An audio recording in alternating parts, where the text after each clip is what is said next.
الشيطان الرجيم. بسم الله الرحمن الرحيم.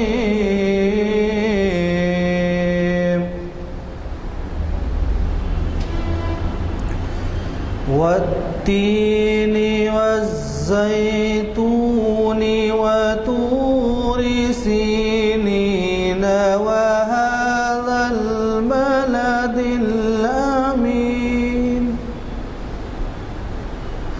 لقد خلقنا الإنسان في أحسن تقويم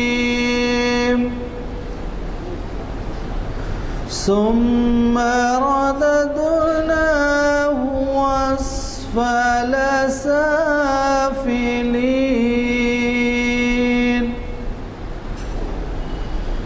إلا الذين آمنوا وعملوا الصالحات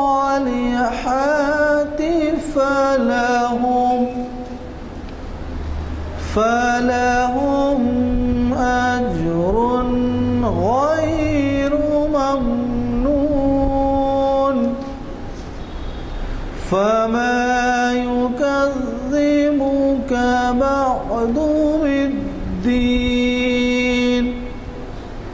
أليس الله بأحكم الحاكمين. صدق اللہ العظیم. اندلس کے میدان جنگ میں یہ غازی، یہ تیرے پراسرار بندے،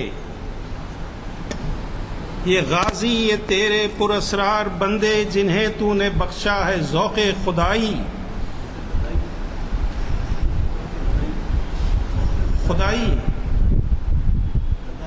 نہیں، ذوق خدائی. زنیم ان کے ٹھوکر سے صحرا وہ دریا، سمٹ کر پہاڑ ان کی ہیبت سے رائی. دو عالم سے کرتی ہے بیگانہ دل کو، عجب چیز ہے لذت آشنائی. شہادت ہے مطلوب و مقصود مومن، نہ مال غنیمت نہ کشور کشائی. خیابہ میں ہے منتظر لالا کب سے، قبا چاہیے اس کو خون عرب سے. کیا تو نے صحرا نشینوں کو یکتا، خبر میں نظر میں اذان سحر میں. کیا تو نے صحرا نشینوں کو یکتا، خبر میں نظر میں اذان سحر میں. طلب جس کی صدیوں سے تھی زندگی کو، وہ سوز اس نے پایا انہی کے جگر میں. کشادے در دل سمجھتے ہیں اس کو، ہلاکت نہیں موت ان کی نظر میں. دل مرد مومن میں پھر زندہ کر دے، وہ بجلی کے تھی نہ رہے لا تذر میں. لا تذر جو ہے سورہ نوح کی ایک آیت کا حصہ ہے. وہ دل مرد مومن میں پھر زندہ کر دے، وہ بجلی کے تھی نہ رہے لا تذر میں. عزائم کو سینوں میں بیدار کر دے، نگاہ مسلمہ کو تلوار کر دے. میں 4 سے 5 تک جس وقت کمرے میں ہوتا ہوں مطالعے کے، تو اس وقت جو ہے مجھے کسی کے بلانے پہ باہر نہیں بلانا ہے، ڈسٹرب نہیں کرنا. اور وہ جا کے مصروف ہو جاتے تھے 1 گھنٹے کے لیے. تو جب مصروف ہوتے تھے تو کسی کی ہمت نہیں ہوتی تھی کہ ان کو جا کے ڈسٹرب کرے. ہوا یہ کہ ایک صاحب آ کے بہت ضد کیے تو وہ جا کے ہمت کیے ان سے کہنے کی، وہ مطالعے میں مصروف تھے، ہمت کیے کہنے کی کہ سر کوئی صاحب آئے ہیں آپ سے ملنا چاہتے ہیں. تو انہوں نے کہا کہ ان سے جا کے کہہ دو کہ میں علماء کی صحبت میں بیٹھا ہوں. نہیں گئے. تو اب اس سے اندازہ ہوتا ہے کہ آپ کتنی اہم محفل میں ہیں، اور اپنے آپ کو اگر آپ ڈسٹرب کرتے ہیں، جہاں کرسیاں خالی رکھ کے بیٹھ جاتے ہیں یا بیچ میں سے اٹھ کے چلے جاتے ہیں. انتہائی مجبوری کے عالم میں تو ہر کسی کو وہ ہے، لیکن کوشش کیجئے کہ آداب محفل کا خیال ہو. دوسری بات یہ ہے کہ جیسے کہ آپ واقف ہیں، آج ہماری 758ویں نشست ہے اقبال شناسی کی.